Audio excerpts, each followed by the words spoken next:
Today in this video I would like to share the step-by-step process on how to add Ask Me Anything question on Instagram story. Please make sure to watch this video till the end.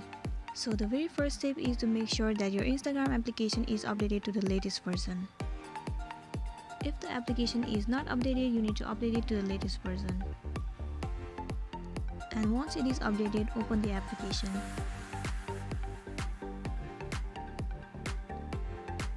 Swipe right and head over to your gallery. Select one of the background picture for your story. So let me select this picture. Now in order to add Ask Me question, here you need to click on this icon at the top. Here the option or the icon of the questions will be visible to you. Click on it. And there you can see that Ask Me question status has been appeared. Now you can settle the status anywhere on the screen.